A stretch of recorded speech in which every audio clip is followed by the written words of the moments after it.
beautiful Monday morning. Welcome to Good Morning Africa live on your number one station, Pan African Television. This is the Newspaper Review segment. I'd like to say a big thank you to the 6 a.m. team for bringing us the 6 a.m. news on Pan African Television. And AC Hammond, you did an amazing job today.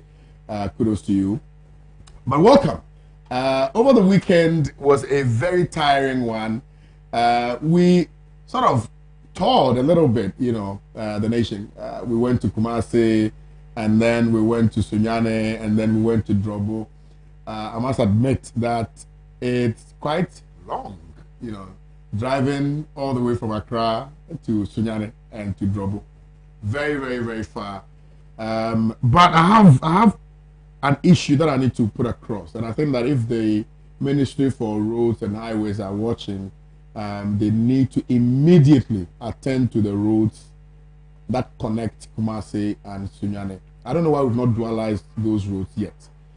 Because, those roads, I'm told, can connect you to the northern part of the country.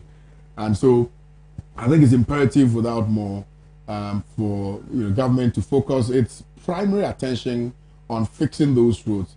From Fawoman, going, I think the roads are very terrible, terribly bad.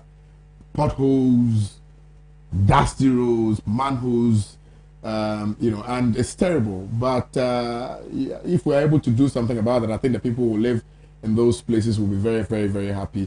Particularly also because, you have some big markets in those areas. And so maybe government should begin to focus its attention on those places. I think, sometimes we feel, and if I say we, I believe that, I don't know whether that is the mind of government, but it appears that everything that government does is centered around Kumasi, Accra, Takrady. The rest of the regions are really not brought into sharp focus. So Ghana is not just Accra, Kumasi, and Takrady alone. Ghana is Ghana. Ghana has 16 regions, and all those 16 regions must benefit somehow from the taxes that we pay to government, right? Yesterday when on our way to Drobo, I was telling my cousin that somebody lives in Drobo, and that is his Ghana. He doesn't know Accra, he doesn't know Kumasi, he doesn't even want to know Accra or Kumasi. But for that person, what have we substantially done for them, for him? For those people, what have we substantially done for them? It appears that our primary concern has always been about pleasing the people who live in certain regions, which we find as beneficial to our elections or to winning an election, and so we focus solely on those places. But we must also know that there are people who live in the hinterlands who only know their place to be Ghana. So we need to focus our attention on those places as well and make sure that we send development. We must decentralize development. We must not only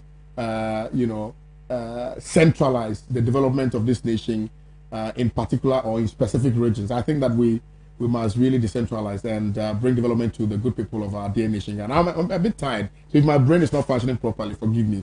I drove for quite a number of hours, to and fro, so it's not a joke at all. So pardon me if I'm not, my brain is not functioning properly and there are too many errors in my speech or in my presentation. So this morning, though, there are a number of issues that are of prime relevance that ought to be brought to the fore for proper postmortem analysis, if you will, diagnosis and postmortem analysis. And we must ensure that we perform all the surgical, we must go through all the surgical processes that will arrive at diagnosing the issue and dealing with the issue here on the morning show. Look, we all know about this Agyapa deal. I don't know whether it is Enapa mackerel. There's a mackerel called Enapa mackerel or Agyapa mackerel. I don't know who the Agyapa is. I know who the Papano is, but I don't know who the Agyapa is. So maybe now we must begin to call some people Agyapa. Whichever ways, we're going to be touching on Agyapa. Agyapa fight gets hotter. 100% government owned. And, Bryce Simmons has also put out some Facebook posts in response to what was put out by Gabi Asare Otredakun, Bryce Simmons is saying that let's begin to trade intellectual debate amongst ourselves. Let's begin to find a middle ground in our analysis and see who understands the issues relative to Agyapa. You know, Gabi has the penchant of casting a certain slur on people nicely, very subtly. You know, so he threw a shade directed at Imani Ghana and its people, and Bryce Simmons has responded adequately to those assertions put out by Gabi Asare Otredakun, who, by the way, is a direct beneficiary of this Agyapa deal because his legal firm or law firm is providing legal services to this particular project. So we must deal with this issue. Also, it does appear that people have soon forgotten about the ravaging and devastating effect of COVID-19. And, you know, it appears we've thrown all the protocols to the dogs and we are no longer washing our hands, we're no longer applying hand sanitizers, etc., no longer wearing nose masks, no longer observing social distancing and things like that. We must ensure that we follow those protocols. Ghana Health Service is issuing a red alert and warning all Ghanaians to be very wary of the existence of COVID-19 and its ravaging effects. So we will touch on that briefly as well. And I'm sure you also are very much aware of a certain altercation that ensued between Trade Union of Ghana and that of Nigeria in Ghana, where, you know, the Ghanaian traders are up in arms about the fact that Nigerians have taken over their jobs, which led to the closure of some of the stores in Ghana. Now, the Nigerian authorities issued a very heavy statement indicating that the government of Ghana or the Ghanaian people were harassing their traders in Ghana. However, there's been a sharp response emanating from the quarters of government debunking that unfounded allegation that, you know, we're subjecting the traders in Ghana, we're subjecting them to some inhumane treatment, etc. So we're going to also be touching on that this morning. I've been joined in the studio by Delali Sewakpo, who is a communicator, a firebrand for the NDC for that matter. Small boy danger, I like to call him. He's here seated, although he delayed a little bit. I'm sure it must have been the traffic. Good morning to you, Delali. Good morning. And how are we? You're doing great, but not pleasant. Fantastic, fantastic. Also here seated is our very own, the person who is holding the fort for the CPP on Pan-African Television on Mondays. Soprano Sapon Sylvester is also here seated. Good morning to you, my boss. Morning, sir. And how are we? By the grace. Fantastic. Yes, let me extend a voice of appreciation to Alhaji Baba Seidu Isifu. You hosted us in your home before we exited Kumasi. We'd like to say a special good morning and thank you for always holding us down anytime we're in Kumasi. We really appreciate you, and which is why we will always support you to the hilt. I mean, look, you are going to win the Naledigu Gambaga seat. No cap, no cap, no cap. Trust me, you have won that seat and nothing can change that. Also, like to congratulate you, Kofi Edu. You got married over the weekend at Golden Tulip in Kumasi, and I was there to MC that particular wedding. Kofi, congratulations, and we wish you all the best in your future endeavors. We wish you all the best in your marriage. We pray for God's guidance and protection for you and for your wife. And also, to all the people who were present, I met a few guys who watched my morning show. A lot. Dr. Sontolo was present, and a few other guys. I mean, I can't mention all your names, but I know you know yourselves.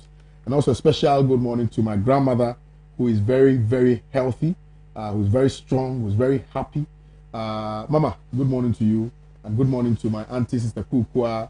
You're doing a very good job with taking care of grandma. We appreciate you for that. And to your husband, Mr. Justice Arthur, good morning to you, aka JJA.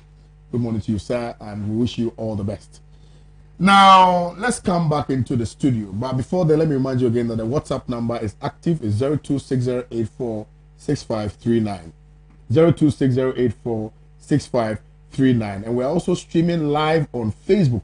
So please tell a friend to tell a friend to tell another friend to share the Facebook feed so that others can get to contribute significantly and materially to the show this morning. We need all your views and opinions on all the issues that we've raised for our conversation this morning. Good morning to you, gentlemen, again. Morning, sir. Fantastic. That's what I say. Let's quickly kickstart the conversation with COVID-19. And yesterday, His Excellency, the President of the Republic of Ghana, Nana, I like to call him Osiadio Adodankwa Akufo-Addo. He delivered another statement yesterday, and it appears that international flights shall resume, land sea borders remain closed, new academic year begins in January, etc. But also, most importantly, it appears we have thrown the protocols, COVID-19 protocols, through the docks, and we're not following the protocols as we should. Let me kickstart it with you. Any word of advice, because it appears Ghana Health Service is really worried about this situation in Ghana. Delali. Good morning, Kodi, and good morning to your cherished viewers. We thank God for another breath of life. Right. I listened to the president yesterday when he gave his, I think, 16th address to the nation relative to the COVID-19 pandemic that has, like you said, ravaging the whole world. For me, one thing that is shocking has to do with the fact that the president opened up our airspace, but decided to close our border. It's absolutely unbelievable. Yodi, before Ghana recorded its first case of COVID-19, did we contracted it by people who were coming through our border routes, or we contracted it by people who came to this country by air? It sounds a bit illogical. You see, that tells you President Nana Danko Akufo-Addo. When we say President Nana Danko Akufo-Addo has always been anti-Africa, people think we are lying. They think that we are overly flogging the horse. Because if you're a president who believe in the ECOWAS dream, who believe in Pan-Africanism, why would you all of a sudden close the border, insist that the border should remain closed? And yet, people coming from the Europe and what have you not, it's open. I don't get it. Are you saying that people cannot travel? Those who are even in Togo, who are in Nigeria and what have you not, who have contracted the virus cannot come to Ghana by air? So what's really formed the basis of such conclusion? People within your sub-region, where even when you go to Togo, Burkina Faso, Cote d'Ivoire and what have you not, in terms of the cases of COVID-19, they are lesser than Ghana. And the first time Ghana contracted COVID-19, it was through a Norwegian diplomat who you were all over in Norway, gallivanting, globe-trotting, and he brought COVID-19 to Ghana. So even if you are going to talk about the source of COVID-19 to our country, Ghana, it's not from countries that we share border with. So why would you then come with this conclusion? For me, that is why people keep on saying that the president has an ulterior fact that he has closed the border. Is that what the president is telling us? Or the president is telling us that people who are moving to Cote d'Ivoire to go and transact businesses, which by the what you call the advent of COVID-19, their businesses have been affected, and for that matter, they are cash strapped, their businesses on the verge of collapsing. The president is saying that he's not bothered about it. I mean, I don't get it. I want somebody to convince me the rationale behind this decision taken by the president of the Republic of Ghana. If not any other ulterior motive rather than what it's creating to be. Because fighting COVID-19, I told you, we lost this battle, I mean, long time ago. And I keep on telling you that the president was basically implementing what I call herd immunity. He has gotten to a point, he said, listen, each and everyone for himself, the mighty for us all. That is why, as we speak, the Ghana Health Services, with respect to the update that we keep on getting, I don't know the last time they have updated their website relative to how many cases we have recorded, active cases, those who are in critical condition. I don't know the last time the Ghana Health Services or the Ministry of Health updated Ghanaians about the current state of COVID-19. And with respect to the Ghana Health Services coming out to tell us that they are worried about people disregard when it comes to the COVID-19 protocol, I think they should, you see, this is the kind of attitude that we exhibit in this country, I'm not really so comfortable with. You see, it gets to a point in time, you must speak truth to power. Who started exhibiting this, what they call flagrant violation of what we call it, the COVID-19 protocol? When the NPP had held their primaries and they were basically have thrown the COVID-19 protocol to the dogs, doing their own thing. When the president himself go to places, go to what they call Abusu Okai, and there was no case of people observing the COVID-19 protocol. Why didn't the Ghana Health Service issue a press statement or a statement to actually call the president to order?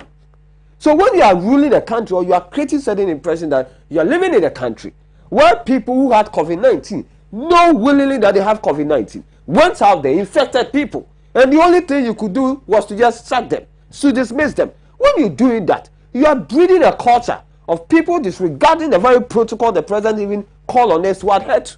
And that is the reason why we find ourselves in the quagmire that we find ourselves in. Because for me, I maintain that this COVID-19 thing, it has nothing to do with NDC or NPP. It has no political coloration. It has to do with the welfare of the good people of this country. But when you have the leader of this country, who have thrown caution to the dogs, who doesn't care, so long as it's inured to his political advantage, he doesn't care who loses his life or not. That is what is happening in this country as we speak. But I think that the president should come again. This thing about opening what we call it our airspace, by yet closing the border, to me, it's illogical. It doesn't make any objective, what do you call it, sense to me. It's something that I think that the president is basically interested in something rather than fighting the COVID-19. Because one, somebody who has contracted the virus can come from Nigeria and come by air. The same person can come by land.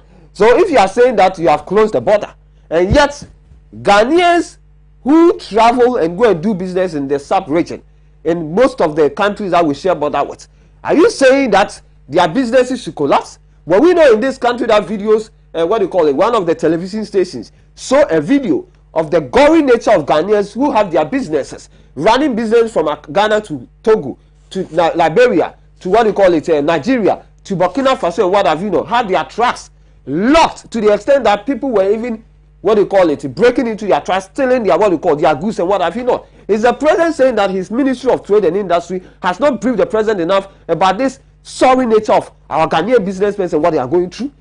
I am not surprised, KOD. This is a president who has become unaware of virtually everything.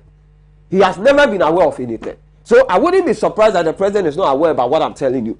I wouldn't be surprised that the president will say, listen, he has not been briefed thoroughly about the kind of bad situation Ghanaian businessmen who are trading within the sub-region are going through because of the closure of the border.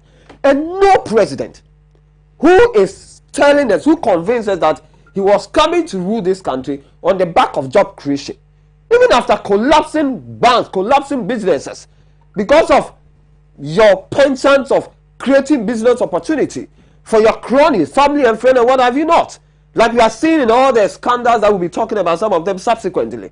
So the president is not bothered, so long as probably these businessmen who have their goods locked in Togo, locked in Nigeria, locked in Burkina Faso, Benin and what have you, probably they are not part of the cronies, you know, the cabal, the clique. So for that matter, he doesn't care hoot about it.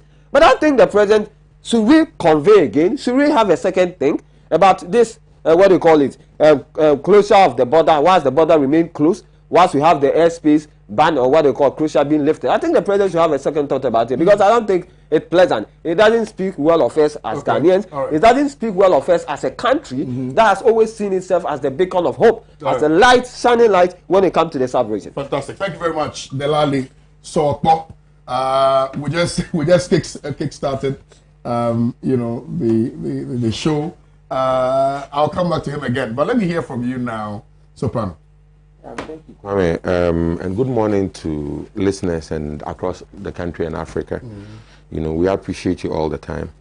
And Kwame, so the president has come up again. You know, these addresses he makes on the COVID-19 pandemic, I think it's become a regular sort of opportunity for him to do some politics, really.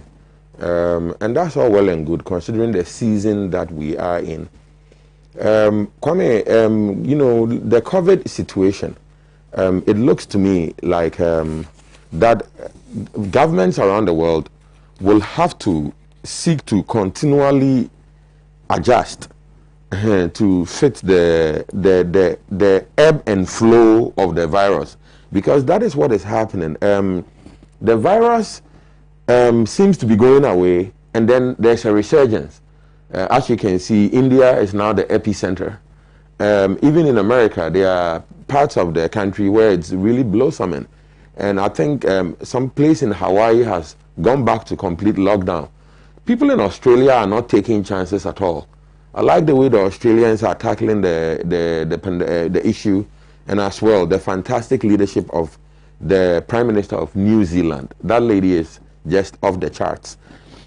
So Africa, even Mauritius, doing extremely well. It's doing extremely well. But then again, one could say that Mauritius and New Zealand are kind of islands, so it's much more easy for them to maintain a strict border protocol, so to speak. But yes, even in Africa, Mauritius is also doing great. In Ghana, we seem to be getting along just fine, and I want to congratulate our healthcare professionals. Of course, the political leadership must get some of that credit, but I often want to stress the fact that our civil servants, although we spend so much money on them, most of our money on them, the reality is that they are actually quite professional, and it is their expertise, institutional competence, that has kept the virus contained, so to speak, so that we've not had it, really devastating as it could have. The protocols imposed by the administration also have helped. There's no doubt. As I said, the infrastructure of the civil service, that is the human resource capacity and the institutional knowledge of our civil public services are at a certain level that they would normally be able to handle such a pandemic on cruise control. You know what I'm saying? We have the institutional capacity in place, in position, and seasoned enough that even if the president were to go to sleep, I'm very confident that the capacity of the Ghana Health Services is at the level that we would cruise along just fine and maintain and contain the virus. So our experts are good. So Nana Akufo-Addo also came to talk about it, seeking to reassure us about what his government is doing as custodians of the country at the moment, and also doing his usual political campaign, trying to show that we should give him 4 more years to do I don't know what. So we appreciate that Nana is also keeping an eye on it. For me, one other element that really was important, and I think that the electorate and the Ghanaian people had been waiting to hear more on, is with regards to the reopening of schools. This is a very, very serious issue, because you see what is happening is that the government employed educational workers are getting paid, even if it is a bit minimized. They are getting paid every month for not going to school, for not going to work, essentially. But then when you look at the private sector, in the educational services, I mean, it's a big blow to them. I know a couple of people who are running schools, okay, and it's been a huge blow. Maybe somebody with better information could tell us what the government is doing to support the private sector educational institutions, because they employ massive numbers of people. You understand? They are big time employers. A lot of our young ladies and etc. are working in day nurseries and these private JSS and primary schools, and all of them have been sitting at home. There were people who were cooking for these kids. They were employed. They are not going to work again. People who are driving cars to go and pick these kids from home and also send them back. All of these, in fact, one of the reasons why the traffic in town these days is not as it used to be is because kids are not going to school. And so parents are not running around going to pick them up. But it has caused a certain massive devastation to the economies of these private educational institutions. And I hope that the government, as they give free food and stuff around, would consider, giving some, I don't know, maybe I would prefer a tax credit of a sort, so that, or maybe some payroll assistance, probably payroll assistance to the private sector schools, because they are really suffering. And so I'm just saying that we're really quite happy that at least the president has given a certain definite period, that January, the academic year can begin. And so because we now have a definite period, the private sector educational institutions especially can start putting their houses in order to receive to begin the new school year in January.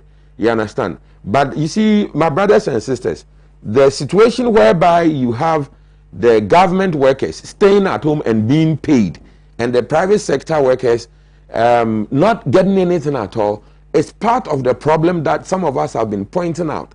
That in this country, as the Auditor General confirmed, as the Auditor General, Mr. Domlevu, Honorable Domlevu confirmed, this country spends about 54% of our annual revenue to pay government workers. 54%. And then the 46% that is remaining, and then the government workers are 600,000 Ghanaians. And we use 54% of our annual income to pay these civil servants and public servants and policemen, etc.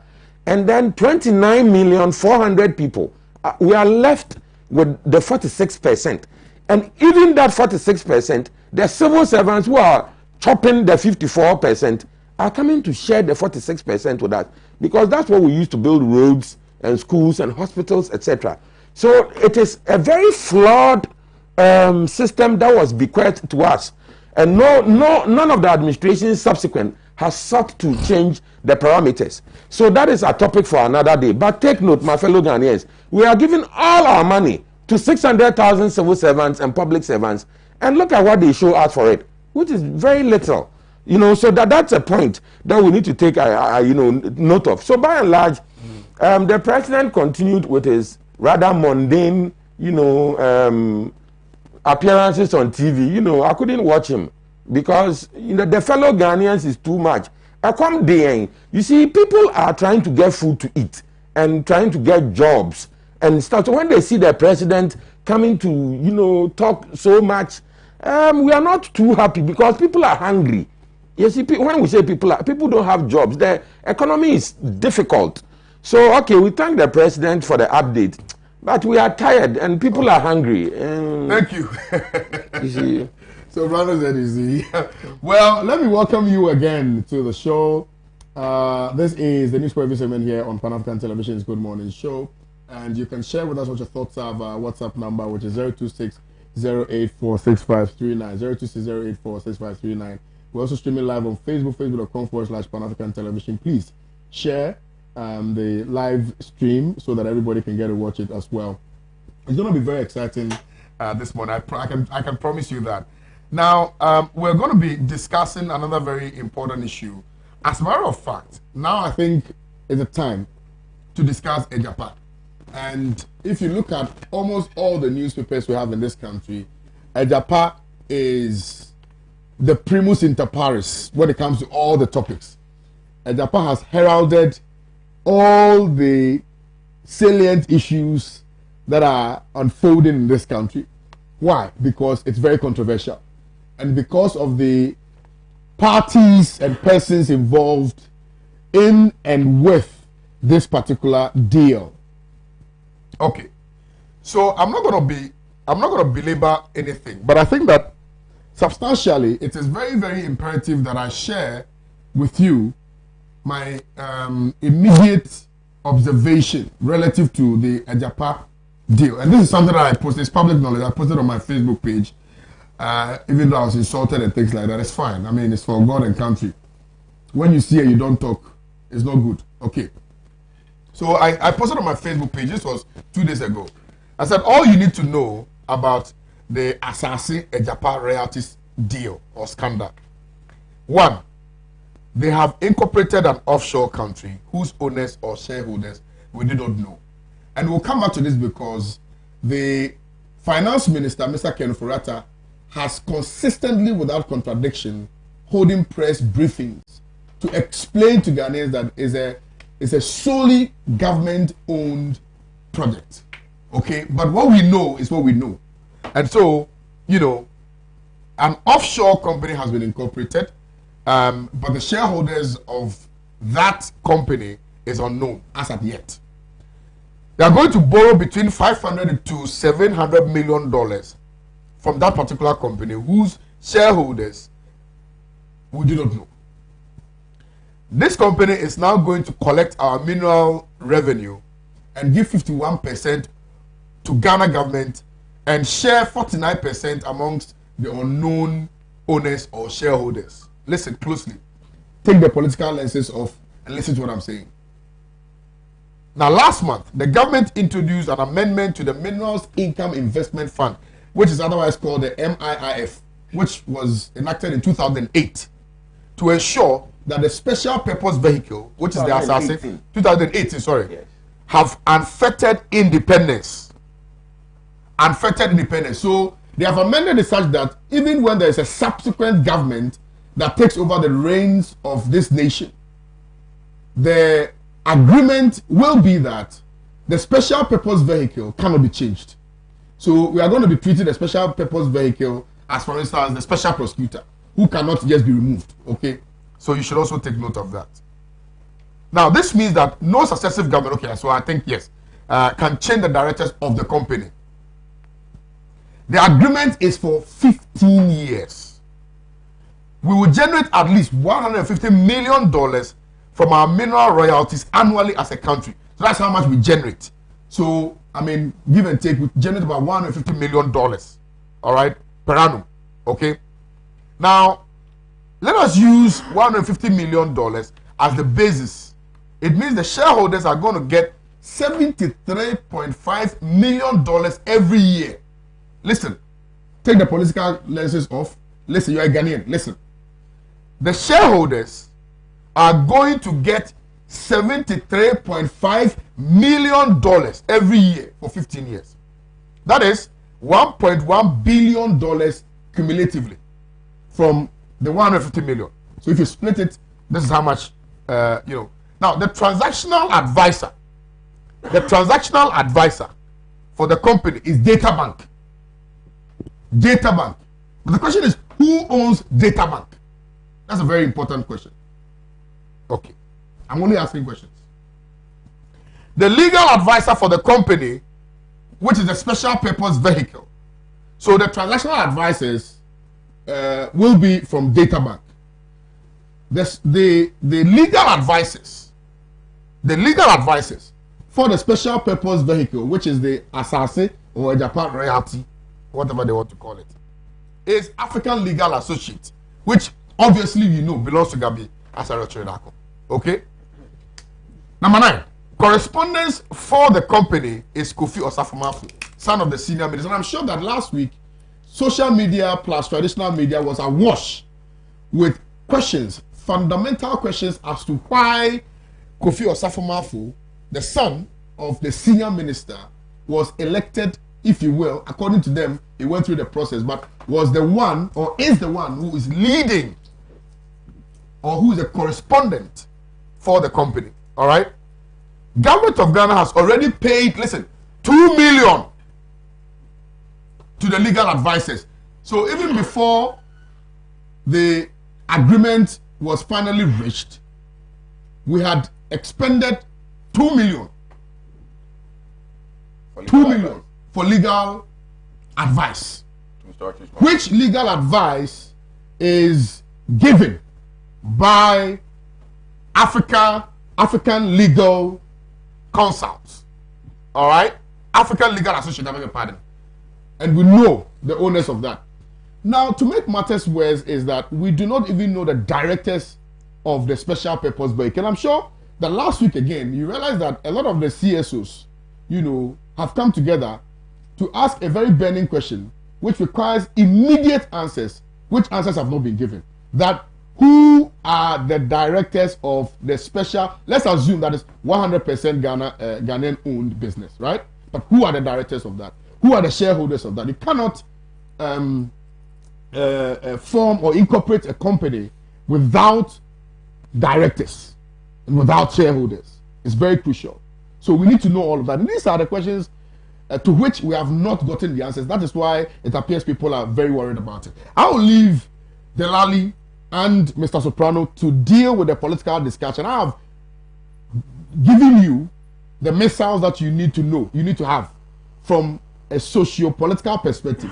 Let's look at the people who are going to look at it from a broader political perspective. So, again, let me start with you, my brother Delali Sowo. Sir, let's go. KOD. Yes, sir. Today actually is a sad day for Ghana. And you see, I think we have gotten to a stage in our political life as a country. It doesn't matter which of the political divide you belong to. I think we have to call a spade a spade. It's time for us to speak truth to power. Even if you are somebody who is a die-hard member of the MPP, I think we have gotten to a point you have to come to understand this thing so crystal clear that President Nana Danso Akufo-Addo did not contest to become the president of the Republic of Ghana because he wants to better the life of the ordinary Ghanaians. His desire, his aspiration to become the president of the Republic of Ghana is to enrich himself, enrich his immediate family and his family and friends. Once again, this is a clear indication that President Nana Danso Akufo-Addo is indeed a president who is only thinking about his immediate family. And over the years, he has demonstrated it ever since he assumed the presidency. And now, this is something that the more you read the agreement, the more you get to know the actors who are involved in this, the more you appreciate the fact that indeed, come 7 December 2020, Ghanaians have no option than to kick this incompetent, nepotistic, clueless, corrupt regime out of power. Because even adding 24 hours to President Nana Akufo-Addo presidency after 7 January 21 will be a disaster. See, I just want to start from this.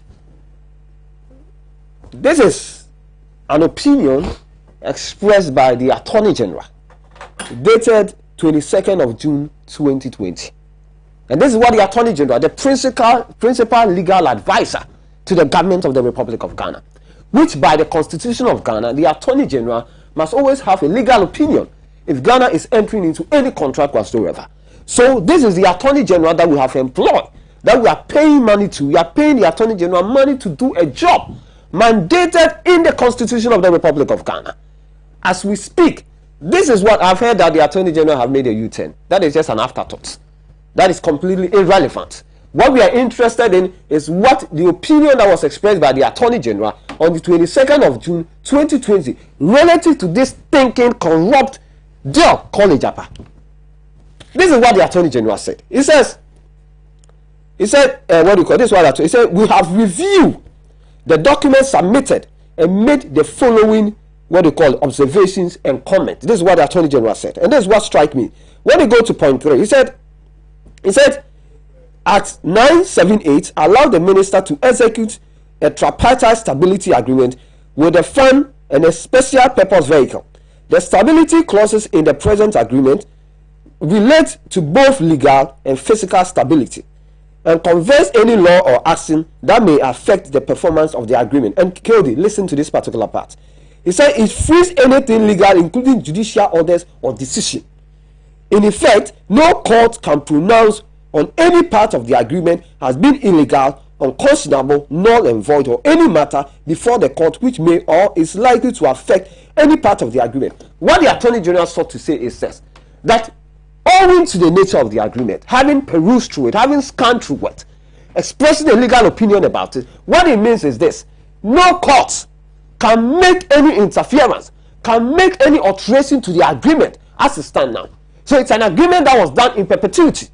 That is what Nana Danso Akufo-Addo, the president of the Republic of Ghana, with his cousin Kanoforiata, the owner of Data Bank, who is a financial advisor to this particular contract, and his nephew Gabi Ochidakum, who is the CEO of African Worker Legal Worker Associate, whose company have been paid an amount of $2 million. And now you come to another person, Yaban, who is the CEO of what we call the Mineral Income Investment Fund. And you have another lady who is what we call Felicia. Kodi, Felicia, if you know, have once upon a time worked for what you call it, a data bank. Felicia previously worked as a vice president and the head of human capital and administration of the data bank group. So this is just the data bank triangle we keep on talking about. This is a cook-up deal just to benefit President Nana Danko Akufo-Addo's generation even yet unborn.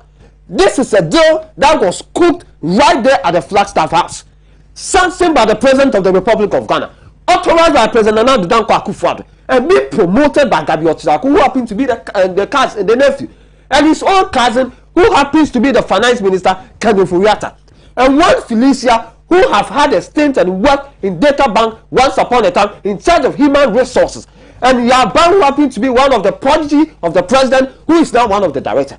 So nobody can convince me that President Nana Danko Akufo-Addo is not the one who is the brain behind this stinking deal. Yaban is director where? And you see, who? Yaban Who is the that is what you call the Mineral Income Investment Fund. Sure, okay. And these are people, when I listen to Gabi Otidaku speaking on Asempa FM, and I realized how emotionally unstable he was, that's when I realized that these people, they have cut pants down. And you see, all this deal is basically geared towards one thing. They know for a fact that they are losing the 2020 election. And these people still want to be controlling the state, even when they are in opposition. They want to control every critical sector of our economy when they are in opposition.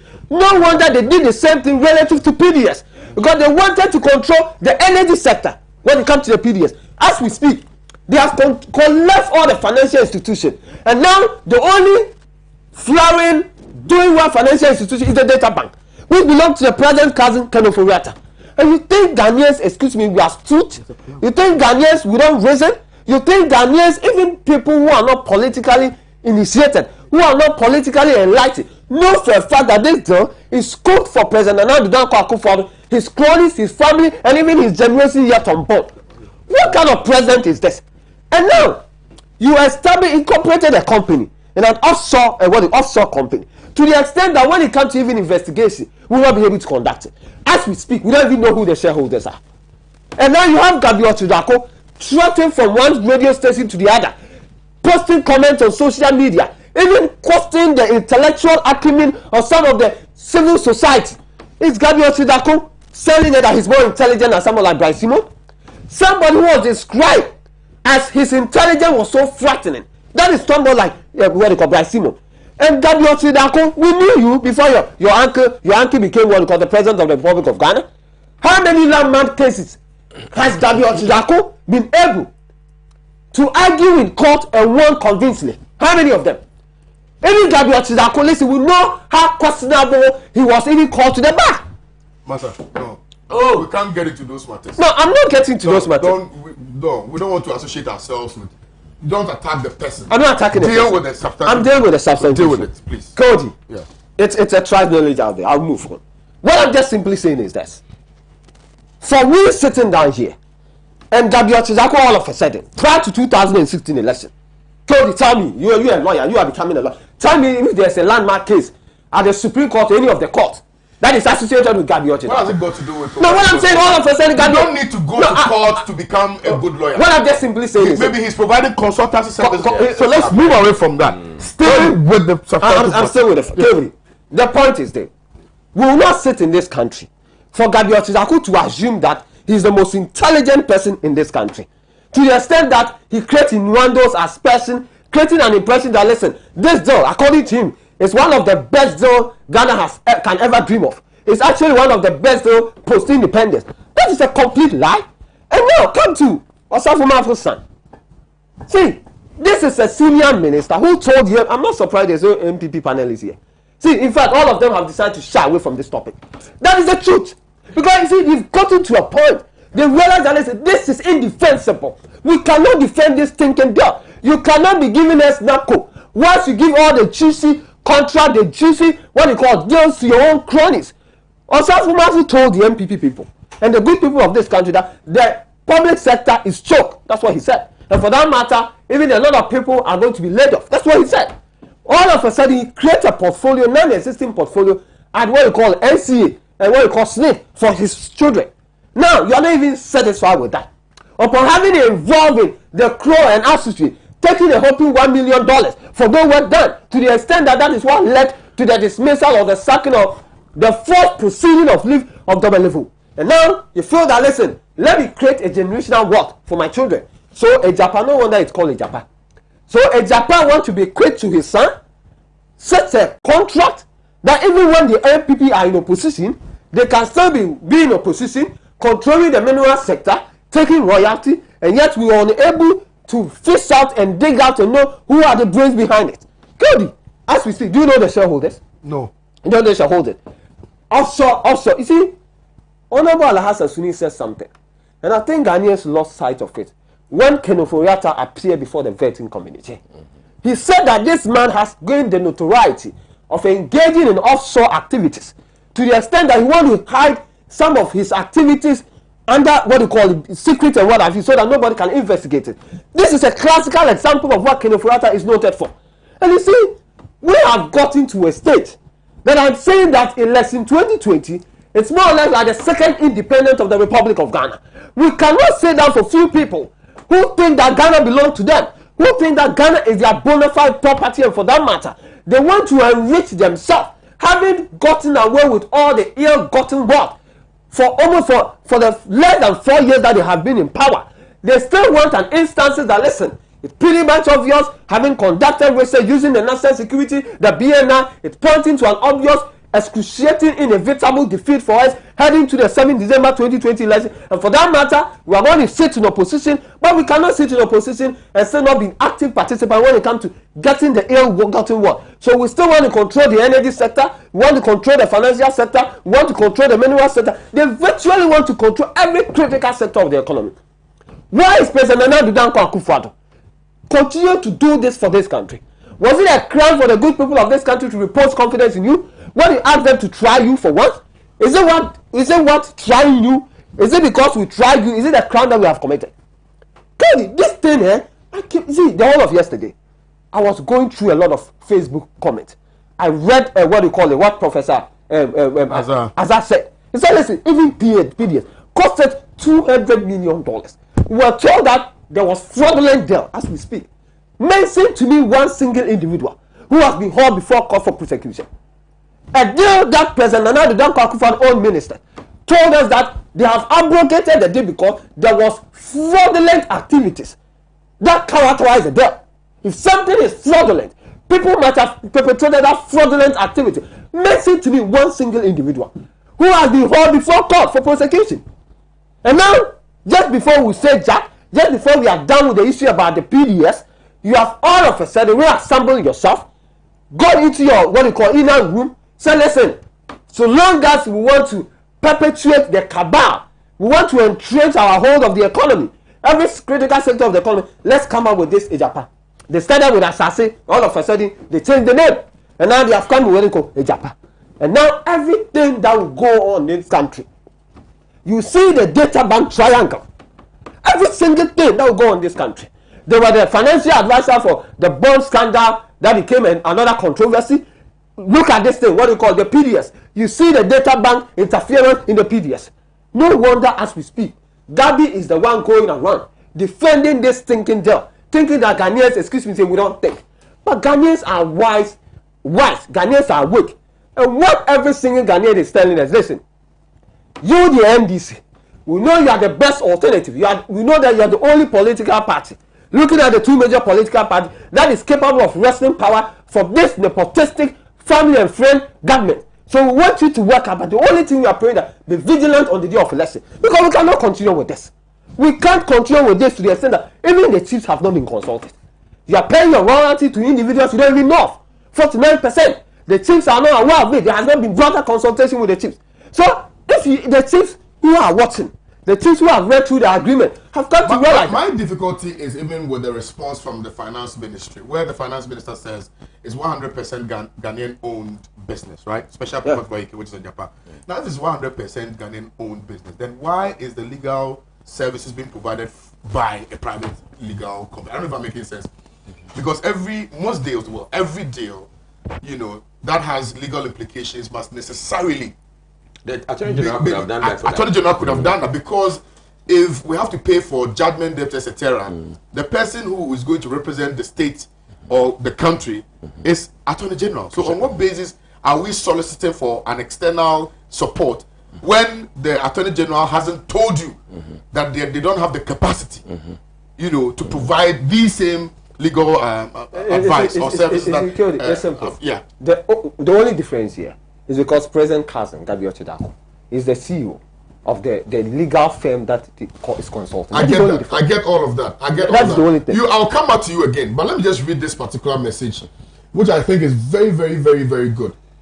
Gael Alexei on Facebook says, if you are a young man in this country with all the education you have acquired and you still support this deal, then I'm sorry to tell you that your schooling and everything amounts to the dogmatic and unpatriotic Ghanaian God created you as.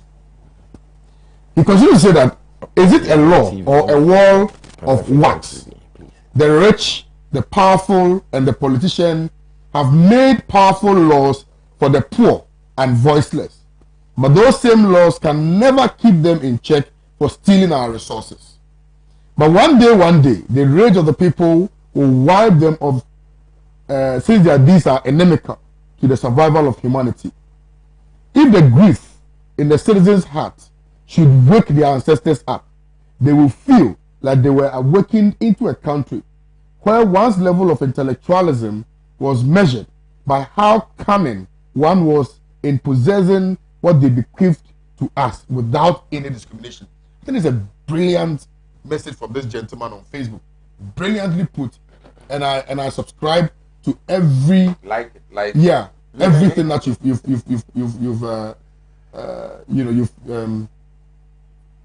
put out there. You've put out there, yeah. Okay. Kodoba says, making unnecessary, unsubstantiated noise. We are wide awake, not to fall for your propaganda. So he's referring to the Lali. Samuel Eshon says, God bless Ghana. I think Dazilino Paris says, I love this program. Felicitas Wakaria says, Delali Akmanao, you've said it all. A will has been made to MPP gurus and family.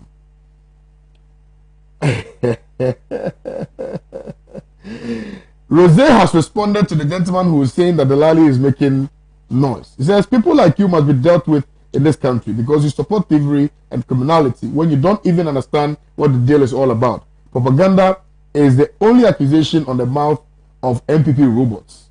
He insulted the guy. I can't read that on air. Now, Kotoka Courage Gameli says, good morning, senior brother. In my humble opinion, I think that Nanado and this government is using this update as political platform. How will he open international airline without opening our borders, airline and borders? Which one is the biggest? Okay. Because I told you that the VVIP, and then the airport, the airport, yeah, the Terminal 3, they have shops. Is managed by the president's daughter. And the VVIP is managed by... Yeah, I told you about the Le Concierge deal on this morning show. Yeah, so they want that open because they need money. It's very, very important. It belongs to the president's daughter. No, it doesn't belong. Managing... Okay, she's got the contract to manage. Nanado is an eye of corruption. G. Blaze sent in this one. On this particular matter. Stay with us, please.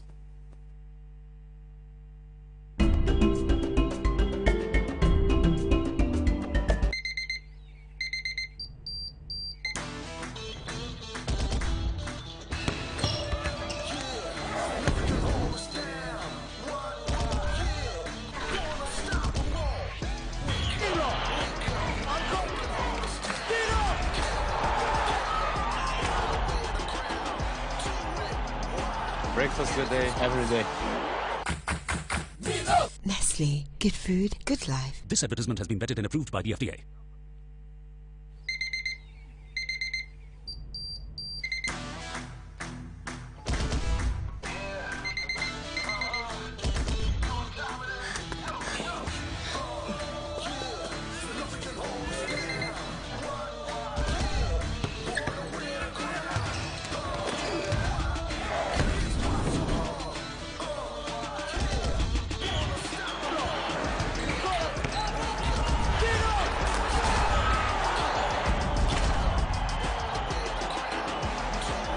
Breakfast good day. Every day. Every day.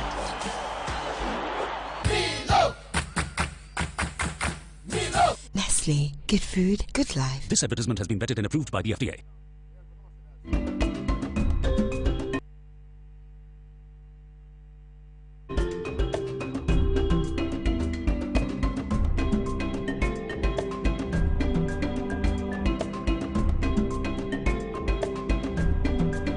Thank you very much for staying tuned into the morning show. Let me remind you again that the WhatsApp number is active, 0260846139. We're also streaming live on Facebook. Kindly tell a friend to share the Facebook feed so that others can get to watch it as well. I've also tried to share it on as many platforms as possible. Let's now hear from you, sir. Thank you, Kwame, and I appreciate it. And I'm really sort of deflated, by all the accusations and counter accusations swirling around this Agyapa deal, and there's so much traffic concerning this matter. And Kwame, I cannot help, in listening to the back and forth as regards this Agyapa deal, and the extraordinary amounts of money involved and the fantastic job opportunities involved, I cannot help but wonder, where are the Kumasi people in all of this? Kwame, I'm from Kumasi. And since President Akufo-Addo assumed office, and remember that President Akufo-Addo can never be president without the vote from Ashanti.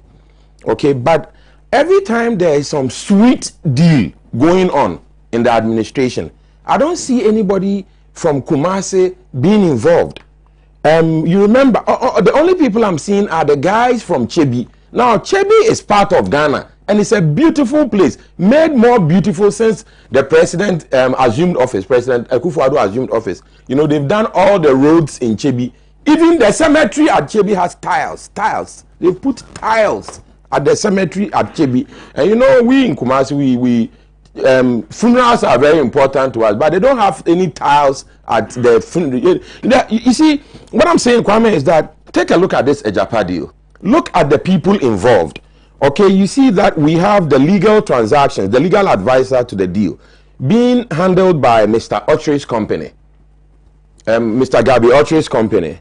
Osafo Mafu Jr., who already has a very, very, very kosher job as Deputy Director General at SNIT. That is a top-line job. Benefits, clothing allowance, food allowance, no petrol, free car, free rent, free electricity, free everything, free water, per diem, clothing allowance, everything, hotel, sleeping pay. It's a kosher job. So, and Junior, Osafo Mafu Junior, fine, he qualifies for it. But that doesn't seem to be enough. They say now he's the only man in Ghana or in the world who qualifies for this sweet Agyapa deal. I don't see anybody from Kumasi getting that job. I'm making a point, Kwame. You give me. I'm drawing a certain picture. Remember when the contracts were being given for architects to build on the new waterfront project at Amel's Highway. That's near the Supreme Court area. There was one architect who got all the contracts. I think he also got a contract to build the cathedral, Nana's special cathedral. And then there's this other gentleman who was given $24 million tax credit to build a hotel, a luxury hotel, when all we need is $25 million to build an advanced machine tool center to change this situation. So Kwame, I'm drawing a point here, but all I wanted to begin with by drawing attention of those voting for the NPP and Ghanaians is that whilst, especially those in Kumasi, whilst the boys in Chebi are, transacting in $1 million deals, the NPP people in Kumasi are talking about Kumerica.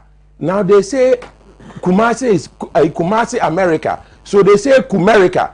So whilst the government of Ghana paid $2 million, or is it cedis, to Mr. Gabi Asare Ochere's company, the people in Kumasi, Chairman Wontumi and Co. are doing Kumerica. Whilst the architect got all the contracts, the Nana Akufo-Addo's special architect, the MPP special architect, he got all the $1 million contracts. Chairman Wontumi and his friends in Kumasi are saying Kumerica, they say Bantuma is now called New York. So Kumerica, New York. Whilst Nana Akufo-Addo's they were given the $24 million tax waiver to this gentleman to build a luxury hotel at Cantonments. How many Ghanaians even know Cantonments? So while they were giving the $24 million tax waiver to this other person that is supposedly close to the president, Chairman Wontumi and the NPP people in Kumasi, they say Kumasi is now called Kumerica, and they are doing Kumerica things, and the Chebi people are doing $1 million things. You see, so this is the situation of the NPP support in Kumasi. If you go to Kumasi right now, go and look at how dirty the city of Kumasi is. How the roads are like as if it has been aerially bombarded. The dust, the filth. Me, I'm from Kumasi. I grew up in Kumasi. I went to school in Kumasi. There's a new smell in Kumasi. When you enter Kumasi, there's a scent in Kumasi. And Chairman Wontumi is talking about Kumerica, whilst the Chebi boys are doing $1 million transactions. You see, Kwame, Ghanaians are very anxious about this Agyapa deal. It appears our chiefs are not in the know completely with regards to what is happening. So people are bothered. I want to also take a step back and just also point out that indeed this deal that the Agyapa deal is actually quite innovative. You understand what the Minister of Finance and his team are trying to do is to eliminate the middleman with regards to the transactions of our natural resources, especially gold. And so what is happening is that we have these companies that buy from us, okay, and then using our, for instance, let me give an example. Say the cocoa in Ghana is syndicated every year, okay, to certain banks, etc. Okay, so anybody, you know, representing the banks can, with authority, stand anywhere in the world and leverage the assurance cocoa board of Ghana gave them that we have maybe 1,000 tons of cocoa, and they can use that assurance to leverage all kinds of money at very low interest, okay, and then you know they act as middleman, so we don't get the benefits that they, you know the situation of the middleman. So Mr. Honorable Finance Minister is saying that currently Ghana has the skill set, okay, to be able to do these transactions ourselves, thereby eliminating the middlemen and, you know, maximizing our profits and the benefits of our resources, okay. And that is a laudable idea, because speaking for myself, I've always, you know, insisted that if there is a silver lining to the brain drain phenomena that afflicts Africa and Ghana, etc., then that gold silver lining would be that with time, our progeny, Africans who go outside, you know, who go to the west, go to the east to acquire expertise and knowledge, would with time be able to connect the dots so that we would have a new, you know, a new human resource base that is really up to scratch, that is highly competent, that is global in orientation, and that can be able to, you know, transform this country because of their ability to contest at the international level, because they've proven it. If you go to America, if you go to the Europe, to UK, to Japan, etc., Africans, Ghanaians are performing at the highest echelons. Okay, so it is true that currently with the current finance team that we have at the Ministry of Finance, for instance, speaking about Honorable Oforiatta, he is actually quite accomplished and competent. The Deputy Minister of Finance is competent and stuff like that. The team is, you know, competent, but competence does not trump appearances under the circumstances. What I'm saying is, surely these are not the only competent Ghanaians. Okay, so if, let's say, Osafo Marfo Jr. is competent in 10 sectors of the economy, the most competent Ghanaian, are we going to give him everything because he's the most competent Ghanaian? Okay, and just because you are the most competent Ghanaian doesn't mean that you are necessarily going to be, or are necessarily the only person who can handle a situation. Okay, what is the most competent? How do you define most competent? You understand? And does it mean to say that most competent is the only one who can do the job? So we have a situation, an extraordinary coincidence, of NPP gurus, especially from the Chebi area, close to the President of the Republic, okay, involved in every transaction. So are we saying that it was only Mr. Gabi Asare Otri's company that could be legal advisors to this transaction? I mean, is it the case that the president does not care about appearances and the optics of this? So are we saying, is the NPP saying that to hell with what you think, Gabi Asare Otri is the one we're going to give, even if it doesn't look good, because Gabi Asare Otri is so close to the president and the president's men seem to be getting everything. This is the challenge that we Ghanaians are facing. We are not saying that the boys from Chebi are not educated and that they are not competent, but are they the only competent Ghanaians? Okay, let us give all the country to them. Maybe we should change the name of Ghana to Republic of Chebi so that they can take everything. What is going on here? So are we saying that Junior, Osafo Mafu Junior, who already has this fantastic, highfalutin, elite job at SNIT, that he's the only one who can do this job? Can we not find another Ghanaian so that at least we begin to spread the opportunities in this country? Why are all the opportunities in this country apparently headed to Chebi? What is going on here? And then we have the transaction advisor, data bank. Are we for real? Is this really true that the finance minister's company is advising the finance minister for a fee? Seriously? Okay, so right now they talk about placing the company offshore. But I can understand the offshore orientation, the decision to go there, you know, because they say it's in a bid to avoid double taxation. I can appreciate that. Okay, and by the way, Kwame, I also can appreciate that they did an amendment to the law so that the directors of the company are truly independent. This is very important, okay, because if you go to the stock exchange and there's the semblance of government encroachment or government reach penetrating the decision making, you know, the decision making of the Agyapa, it'll drive away potential investors. I'm talking about those who would buy shares on the stock exchange. So essentially what I'm saying is that the Agyapa deal, the concept is highly innovative. I stand for innovation. I appreciate innovation and understand that it is innovation that drives economies. What do I mean? Take a look at Uber. Okay, if you look at Uber, you see that the guys who own Uber, they do not own a single taxi cab, but they are controlling billions of, you know, dollars around the world and controlling hundreds of thousands of people driving their own cars for them because they innovated Uber. Okay, if you take a look at Bill Gates and his computer, he innovated. Okay, if you take a look at Tesla, we're talking about Elon Musk, that African who is now American, you understand, and what he's doing for America, you know, that is innovation. So if you take a look at Momo, let's not go too far. Momo, mobile money, it is innovation right here in Africa, and look at what it has done for our transactions, our economies, etc. So I appreciate innovation, and I think that those who innovate should benefit. You know, it is a sort of like a copyright fee. It's like they came up with the idea. For instance, let me give you another example of innovation. Take a look at WhatsApp. Most of us, you know, we have WhatsApp on our phones.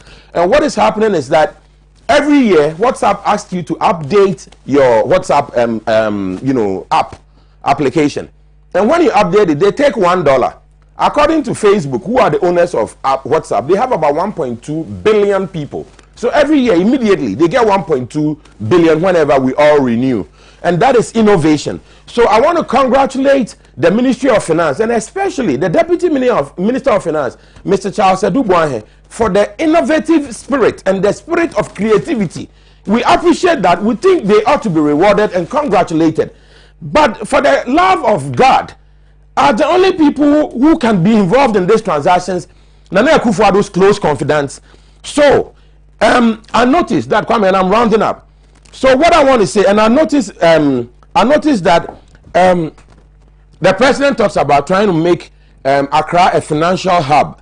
You understand? But I want the president to know that all the actions he's taking in the financial sector, it appears, have brought hardship, extraordinary hardship, to hundreds of thousands of Ghanaians. I'm talking about those whose monies are with Papa Kwesi Ndum and co. And it has also, you know, brought this confusion that we have in the Agyapa realm. okay, and the loss of jobs, the thousands of jobs lost. Okay, so we are worried about that. We also wish the Attorney General would really come out publicly. You see, Madam Attorney General, you actually are working for the citizens of this country. We think you ought to come out and set Ghanaians at ease. Maybe it is in the interest of the president's party that they do so. Okay, and also, I see that there's a very strong pushback from the NDC. Okay, and what is happening is that I talked about the innovative credentials of this Agyapa deal. Okay, if we had a national development plan, if all of our leaders were on one page, at least with regards to the national development plan, maybe we would have been able to avoid this. And Kwame, one thing I think I would like to know is, you know, Agyapa, who supervises Agyapa? Is it the MIIF, the minerals people, or is Agyapa who is controlling Agyapa? Because I do understand that 100% of the shares of Agyapa belong to Ghana. What they are saying is that 51% will be held by the Ghana government, and 41% or thereabout will be put out, you know, to raise money when Agyapa is launched as an IPO. Now, people want to know who the directors are, and people want to see the prospectus for the IPO, the independent, the initial public offering. And what the Deputy Minister of Finance said, which appears to be the norm, is that the prospectus must be authenticated and passed by the London and Ghana stock exchanges before they can put it out for people to find out who the directors are and, you know, the shareholding parameters, etc. Okay, so as I get ready to round up, I want to call upon Ghanaians, especially in Kumasi, to begin with. Stop this business of Kumerica and focus on changing Kumasi by changing Nana Akufo-Addo as president of Ghana. Please, I do not hate Nana Akufo-Addo or anything, but me too, I'm from Kumasi. How come that we have been voting for the NPP forever and the city of Kumasi is so filthy and so disorganized, and now it has a new bad smell? What is going on? Okay, we are telling you, the youth that has been following the NPP around, you understand? You go around and you say, Nana this, Nana that. Look at the people who are close to Nana Akufo-Addo and look at the jobs that they are doing. If you are living in Kumasi, you're a Kumasi boy or a Kumasi girl right now, let me ask you, what have you benefited that you can see? And don't tell me about the free SHS, please. We want a president that is able to do more than one significant thing at once. You understand? Don't tell me about the free SHS. The free SHS that they keep on talking about. If it was Banku, and they were giving you Banku free SHS in the morning, Banku free SHS in the evening, Banku free SHS in the evening, at night, will you be happy? You understand? This is not good enough. It is time for you to look at your life. Look at your brother. Look at your sister. Has she got a job? All of you are still sleeping in your father's hall. And you are still going to vote for Nana Akufo-Addo. When you voted for Nana Akufo-Addo, look at the people who got a job. It is the Agyapa people who are doing the big jobs. What about you and your sister? Your big brother finished university 8 years ago. He's still unemployed. And you are sitting there saying NPP. What have they done for you? Your big sister, she finished school 6 years ago. She's now have a baby. She's a baby mama. And you are sitting there saying, and she hasn't got a job. You understand? What for us? Who is going to look after that? Your nephew. And you are sitting there saying NPP. NPP for what? What have they done for you? You understand? So if you're a young person and you're living in this country, look sharp. You want to make a quick... let him land and then I'll come to you. I'll let you... Oh, goodness. Yeah, you see, Kwame, all I'm saying is this. You understand? How can you continue to support the NPP under the circumstances? Look at the people around. You said that the president's daughter has gotten some contract at the airport. Why is it that the daughter of Jacko here is not getting anything? All the time, the president's people. Why? What is going on here? Delali, you want to make a quick point? Yeah. You see, it's just like what my big brother is saying. Oh, Charlie. The truth is this. See, it has gotten to a point, if we are not careful, even Ghanaians might be contemplating of probably swearing an affidavit and probably changing their name to become resemblance of those who are coming from the Chebi clique. And you see, my problem is this. In this country as we live in, like he's saying, it's getting to a point, if you don't belong to that clique, you don't have a job to do. And like he's saying, this is a president that will pay the president virtually everything. We take care of his family. But the president's daughter is giving the duty-free shop at Terminal 3. That is the vision of His Excellency John Dramani Mahama. So all the time, what I keep on saying is, if President Mahama, upon all the things that he did, that is even benefiting President Nana Danko Akufo-Addo and his immediate family, is being touted as incompetent, then I think this current regime, it suffices for me to make the argument that they are empty. Because President John Dramani Mahama has given job. See, I am telling you something today, Kodi.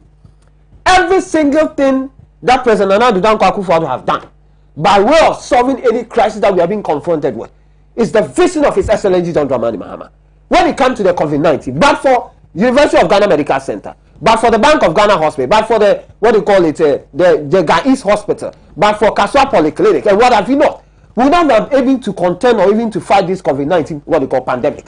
So, when you have a certain president, or all what he does, cook a deal, give it to his relatives, so long as you are not part of that inner circle, that clique, you will not be able to access that opportunity. Look at Safu Mafu, look at Kano Furata. See, Kodi, tell me one single deal, one single stinking corruption deal under this administration that you not find the likes of the data bank triangle involved in it.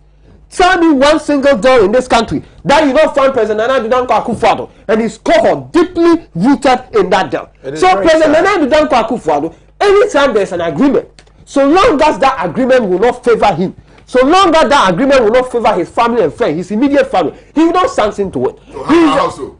No, but that's the truth. Give me an example. See, let me give you an example. Give me an example. When in this country, there are issues about what we call double track system, is that not it? Projects that were initiated and started by His Excellency John Dramani had been abandoned in the bush. Something that would have inured to the benefit of clearing this issue about the double track system. He's not bothered about it. But so long as it's about PDS, where his cronies will have their larger cell, will be able to control the energy sector, he quickly will sanction it. Look at this Agyapa deal that we are talking about here. So the president of the Republic of Ghana, what he's simply doing is this. He's creating an empire. An empire that you refer to as the Chebi Empire. Where his own families, his relatives, people that he knows, that these are the people that will do my bidding, they are the people that he's giving them the opportunity. Because we are talking about the fact that this is a deal that we don't know even who the shareholders are. But yet, are you saying that, see, we have the Attorney General.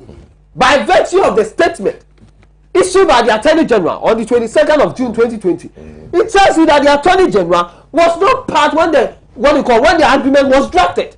Because because the Attorney General was part, he wouldn't have come out and expressed a contrary view to an agreement that he was part of. I'll come out to you again. Let him go. But you know, to the credit of the Attorney General, I heard reports, or I read reports that she had reservations about this, and so for me, it actually, to tell the truth, Kwame, and this is a national issue, an issue of great national concern. The Attorney General's alleged reaction, okay, because I'm not sure if it is really, I've not seen it myself, like her speaking. You see, if it is true that she had problems with this deal, then what I want to say is that actually it shows that it is not necessarily like a scheme being cooked, because you see, the Attorney General is a close confidant of the president. No, there has been instances. The Attorney General have been silent in several deals. Well, let me make my point though. So the Attorney General is a close confidant, as is the Minister of Finance. There's a difference between close confidant and a closer confidant. They are two different things. They are two different. But I never said closer. But I appreciate you, Kwame. All I'm saying is this: I have two things to say, and I'll land. The first item is addressed to my compatriots in Kumasi. Please, if you are living in Kumasi, stop this business of Kumerica and vote for the Convention People's Party so that we can change this game. Remember, I'm saying the Convention People's Party, Kwame, because you see, 4 years ago, at about this time 4 years ago, was when the National Democratic Congress, under President John Mahama, signed some kind of deal that gave Ghana's bauxite, the control of Ghana's bauxite, to Mr. Ibrahim Mahama, the president's brother. And Ghanaians had an issue with the fact that somebody so close to the president of Ghana was giving such a sweet deal. Okay, then Ghanaians voted for Nana Akufo-Addo. And then 4 years later, look at what Nana Akufo-Addo and his party are doing. You know, they go to parliament to, sanction all of these and give another sweet deal to close confidence of and people very close to to the president. So what we are saying is this: Ghanaians, take a close look at the MPP. Look at the Akufo-Addo's government. Look at the confusion and the insider connections. Look at what they are doing. Look at what they are doing. Look at what they are doing, Nana Akufo-Addo. And then look at what President Mahama also did with Ibrahim and the bauxite deal. You see, so our natural resources, now the budget money and the tax money is not enough for these two people. Now, don't you think the difference is that at least you knew who was behind the bauxite? Exactly. Sure. Come, let me make my point though. Please. Yeah, and I'll finish. So what I'm saying is that when you look to the left, you see the NDC standing there with their bauxite deal. When you look to the right, you see the NPP standing there with the Agyapa deal. The only way forward is with the glorious CPP. We are urging you, my brothers and sisters, to give the chance to the CPP, because a vote for the CPP is a vote for yourself. If you vote for the CPP right now, you can be sure that we are not going to bring our brothers and our cousins to come and take over, or none of that. So remember, a vote for the CPP is a vote for yourself. Look at your family. Look at your dad, who lost his job some time ago. He has not gotten a new job, so he's still doing la la su la la. Look at your mother. She's selling tomatoes on the table in front of your house. How much money does she get? And even that one, when you are going to town, you say, mommy, give me 10 cedis. Look at and then look at your big sister, who finished school 6 years ago, and she's now have a baby. She's not married, and all of you are sleeping in the living room, your father's hall, and you are still voting for Nana Akufo-Addo. What is wrong with you, Mr. Youthman? You understand? Look at your other sister. She has turned into a slave queen. She said most of the women in the young girls are slave queens because you have no jobs. Is it bad to become a slave? No, my point is a slave queen is a young girl. The definition of a slave queen is a young unemployed girl, slaying people, going around tuning men and taking their money. That's the definition of a slave queen. That cannot be true. No, hold on. That cannot be But hold on. And then your brother, you see, your sister is pregnant, she's unemployed, and she's sleeping in the living room. Your father's all with you. You two, you are saying what? I'm browsing. Basically, you are a fraudster. You understand? You go on the internet and say, oh, I'm chatting. You are chatting with who? What?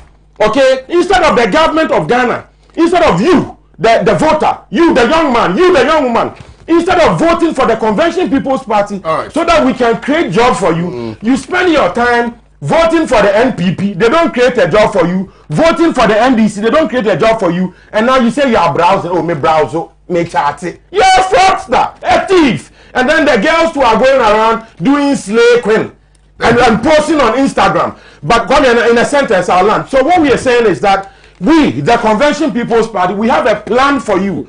We have a plan that will put the government at the forefront so that certain sectors of the economy we will revamp and create jobs. You understand? A vote for the CPP is a vote for yourself. Don't vote for Nanado, and so that his family members and close confidants are the only ones getting a job. Why do you vote for Nanado and then your father is unemployed? You vote for Nanado and your mother is unemployed. And we keep on reminding you don't have a job. Your sister, you and your big brother, all three of you, you are in your 20s and 30s. You continue to sleep in your father's hall. And you are still voting for Nanado. When the job came, can't you see the people who got the job? Look, we are serious about this situation. Not because we want to come and do what Nana Akufo-Addo and its family and friends are doing, but because we are really concerned about this country. And we know that if you vote for the CPP, you vote for yourself. Thank you. Vote for yourself. Thank you. Thank you.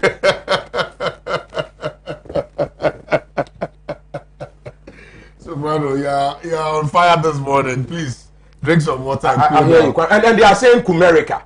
When the Chebi boys are doing $1 million transactions, the Kumasi people say Kumerica. My goodness, my fellow Kumasianos, wake up, look sharp. Please stop this Kumerica business and let's get to work. Thank you, Kwame. Thank you. Are you done now? I am done now, Kwame. I'm. Let me read a few of the messages that have come through. Kwame, Ghana should not allow this Agyapa deal to go through, or else we will all regret come December 7th. We should vote for John Mahama to rescue our country from Alhaji Haruna in Ashaiman.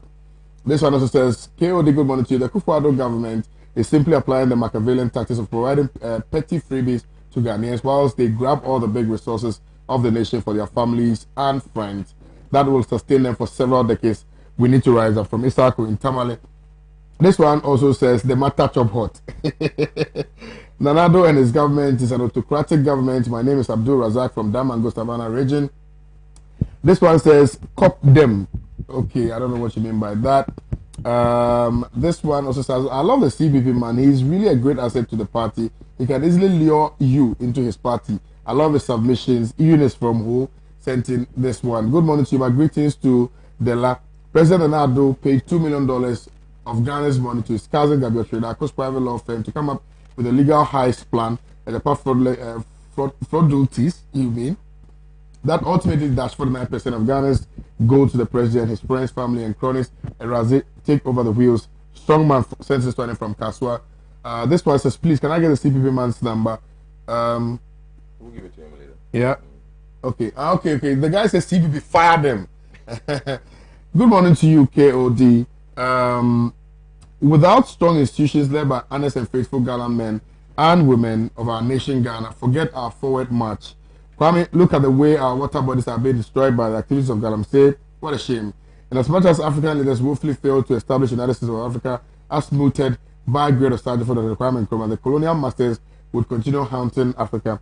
Kwame from Tabora sent in this one.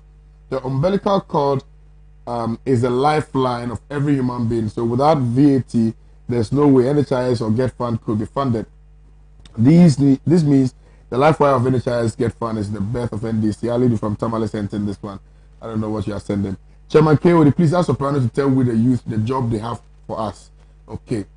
Freeman Holonyeku from Adidome says, Kwame, I like the way your panelists are speaking with passion. I've completed university for 4 years now. I don't have a job. Says my regards to Delali. A vote for the CPP is a vote for yourself. Good morning to KOD and Pan African Television. Please, KOD, has the president accepted the debate with ex-president Mahama? Because I can't wait to see the president to be disgraced by John Mahama from Shahab Dean. This one also says, good morning to you, KOD. Akufo-Addo wants 4 more years to consolidate the thievery and looting of his family and friends. MPP never again. Regards to Honorable Lady of this one is from Osman in Tamale. This one says, good morning to you, champion KOD. Please let somebody tell Nanado that the Ghanaians are have bitterly regretted our horrible mistake. It shall never happen again. If he's asking for 4 more for fraud, 4 more for naked thievery, more wickedness, more years, more insecurity, 4 more for expiating pain, for more crimes, or is he asking for 4 more to finally hand over the country to J. John from Taifa sent in this one. Good morning to you, KOD. I want the MPP man to tell us when the EC will pay us our money, Abudes. Well, the MPP man decided to, I don't know whether, decided to vanish. The layman doesn't understand what is at stake, and they have been blinded by the free SHS. Kwansema Pratt sent in this one. Good morning to you. At the field, the CPP guy, more fire, say, we won't mind campaigning for you. Or say, won't mind campaigning for you. Lexus from McCarthy Hill sent in this one. Thank you, Lexus. You'll be hearing from us, you know. So CPP man hits them hard, right on their noses. Nanado and his royal thieves has come to an end. Okay. In Boogie Look, inside Adenta says, one good term deserves another. Good morning to you, KOD. You guys are doing a great job. Honestly, I always skip your show if Mr. Soprano is absent. God bless you all. Kofi from Kwabenya sent in this one. Good morning to you, KOD, and this panel. This NDC man, Sabo and Mona need to meet one morning. That would be hot, pow. The CPP man who was talking, I couldn't take my eyes off the screen. I appreciate his passion. Cindy the Cool sent in this one. Hey, Cindy, be that fraud of yours. The messages are a lot. Okay. Well, good morning to you, KOD. I'm very sad to be a Ghanaian, not just for myself, but also for the hypothetical people who are pretending not to understand what is going on in our country. Nana, so why should you Yatisikasu? You knew what you were saying. Okay, so Nana, when you said Yatisikasu, you knew what you were saying. This is Mufti from Kumerica, Los Angeles. Kumerica. Instead of going to get some of the $1 million, you are sitting at text saying Kumerica. Good morning to you. Good morning to you, KOD. Mr. Soprano, bravo. Daniel from Ada sent in this one. Kwame, your show has become a campaign platform. I thought it is supposed to be educating us on issues. Jackpa Nana from Kumasi. Jackpa, with the greatest of respect to you, I don't know what you are talking about, because I think that all the issues that we are discussing are bread and butter issues. You may disagree with the opinion expressed here. You might have your own opinion, but you must be expressive about it. So please, if that's how you feel, well, apologies to you. But the truth is that it mustn't always go your way. Sometimes, we need to. Well, most times actually, in fact, every time we must learn and endeavor to speak the truth. Good morning to you. I'm really in love with the brilliant submission by my boss Delali. It's always on point. The comeback of GM is non-negotiable. Shadrach from Efutu constituency. Good morning to you, Champion KOD. The president is creating vampires that will come and nail Ghana to the wall. KOD, in time of universal deceit, telling the truth is revolutionary act from dry bones in Bolga. Mr. Kwame says, good morning to you, Mr. Host, and your distinguished guest. This Agyapa royalties deal is a broad daylight robbery of our resources to some so-called special group of people calling themselves real owners of Ghana. Nado is just a true lover of tribal bigotry. After the PDS scandal and the numerous fraud deals that led to the loss of millions of Ghana cedis, President Akufo-Addo and his elephant-sized government still are not satisfied and still want to steal more through this Agyapa royalties deal. Ghana, where did we go wrong?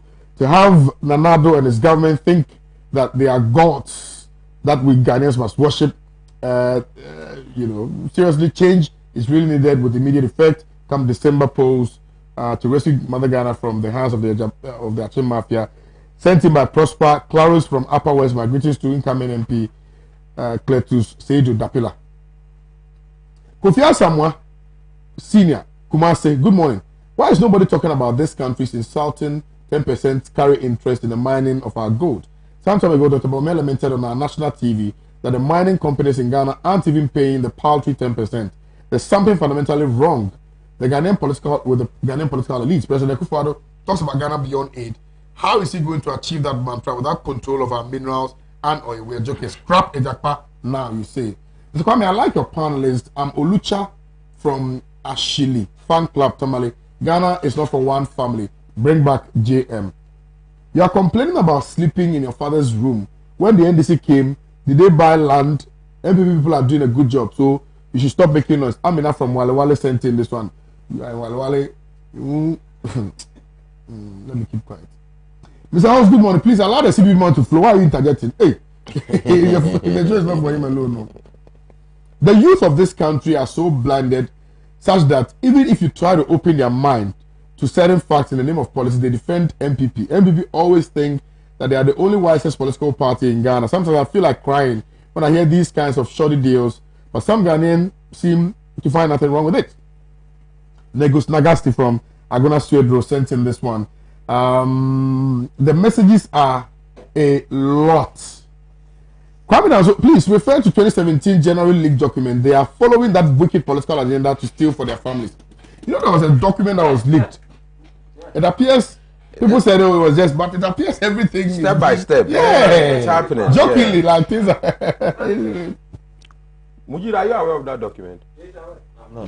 What document? Okay, right. I'll read. Mujib is here, so let me just give the last. Yeah, Kwame, I apologize for. No, I understand. I was caught up somewhere. You know, usually I don't come late. But Kwame, it pains me. I am not here from the beginning. No, it's fine. Because of time. No, but yeah, from the messages you have read, I think that a lot of falsehood by my colleagues has been put out there, which I quickly need to. Please, Kwame. So I'll give you the 5 minutes. Kwame, when there's issue out there, I don't think like people. You have to look at it broadly and analyze it very dispassionately and come to conclusion. Yep. Kwame, people are bastardizing government and talking about this Agyapa deal. As if since 2017 up to now, government has not done anything significantly in terms of ameliorating the suffering of the masses of the people. Currently, if you go to our infrastructure tracker, what we have done in terms of development to the people of this country. If you go back to in social intervention policies, this government has done extremely very well, and it's for the future, and it's for ameliorating the sufferings of the mass of people, the people. But the point is that, you see, on what basis are you saying somebody is stealing? Kwame, all the processes, the legal and legitimate processes that we have in this country, this Agyapa issue deal has gone through all the processes. Okay. And we are running parliamentary system. Okay. And that is supposed to be check and balances. And this deal has gone through Parliament, and Parliament has approved it, and it's now in public domain, and it is the right of every citizen of the country to critique. But in critiquing, let's be mindful of the fact that I told some friends yesterday that we needed to educate the public and even make everything, the intention of everything about this Agyapa deal out there for the people to read and interpret. Maybe we have made a mistake, or we haven't done that. That is why now the opposition has now taken it upon themselves to pollute the minds of the general public of this country, as if something is shrouded in secrecy in trying to steal the people of this country. Kwame, I'm coming. Senior, I am coming. I am coming. Senior, I am coming. No, let him make his point. I am coming, but I don't need to say I support it. But your answer is. But if you are listening to me, that will be an answer to your question. So what is your problem here? What is your problem here? So Kwame, sometimes we are extremely worried that. But I'm not surprised, because some few months to election, and because they have no message, the opposition has no message to tell the people of this country. They are now on the heels of the ruling government.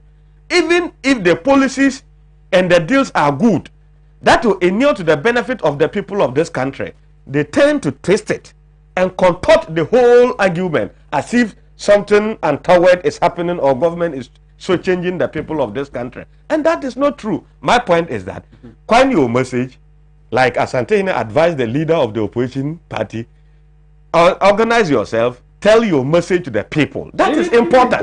In doing that, for some of these things, Kwame, for some of these things, it is very transparent. That is why you are having the opportunity. You don't know the shareholders? Oh my God, my God, my God, my God, my God. Yeah. So Kwame, aside that, you come to the COVID matter. It's very, very important. Touch on it. It's very, very important. No, but my conclusion on Agyapa is the opposition is purely doing politics with it, because they have no tangible information to the people out there. But I don't think that we are trying to so change them, because we have never so changed the people. We have the people of Ghana at heart.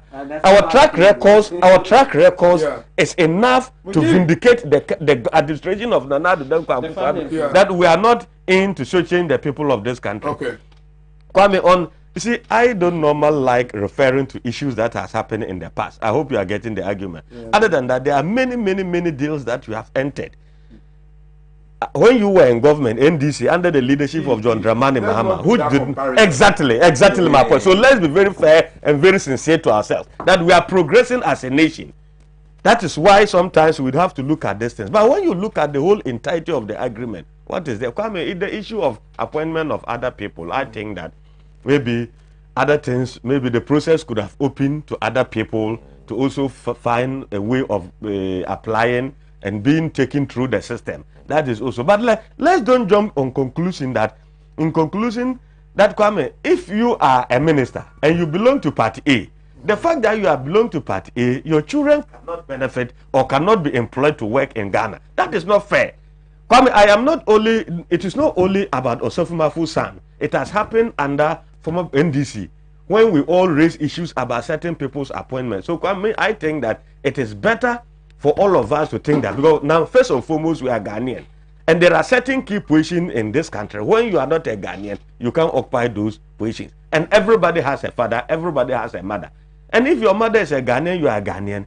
And you are qualified. I don't think, Master, there's always a point that you have to let bygones be bygones and move. Other than that, you can't build a society. And now I'm coming. Let me tell you something. Yeah.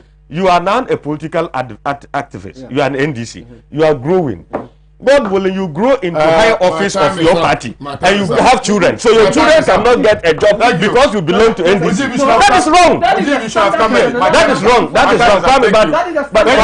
Kwame, we have to be setting example about COVID. COVID is still with us. COVID is not gone. Let's still try to go and accept jobs. Which jobs? My time is So up. the factories that the factories that have been built across the country, you are not getting it. But what do you mean? Oh my God, man! But you are also from a family. You are also from a family, and you are benefiting from Ghana. Young man. You are not living in Nigeria. You are not living in UK. You are in Go on Ghana. this tangent. Delali. Ghana will collapse this country. My time is up. Please, we the university. You collapse this government. We are building the economy. We are building this country. You collapse this government. If you collapse this government, this country, stop it, my brother. You people don't want me to do what? You were here. You had the opportunity. You lies to the people. You went out there. It's not true. What is wrong? What is wrong? You are written the What is I'll read my wrong? What is messages. wrong? Absolutely wrong. It stinks. Delali, let me read my messages. Let him finish up. That's why he came here. Please. Oh, Delali. What's up here, the cacao? We the university. Oh, but I usually don't come late. Yeah, no, I told you I was caught up somewhere. So, you don't put We the you don't put words in my mouth. I said, get quiet. Thank you very much. But this is I'm not the done. only day we'll discuss this. We'll have other Gentlemen. discuss it. Thank you very much. It's a running discussion. Hey, So Muji, we'll continue every to time discuss it. This week you come Did we come to destroy the show? No, I'll see I'm not destroying you guys tomorrow. Thank you very much. Have a nice day. Bye bye.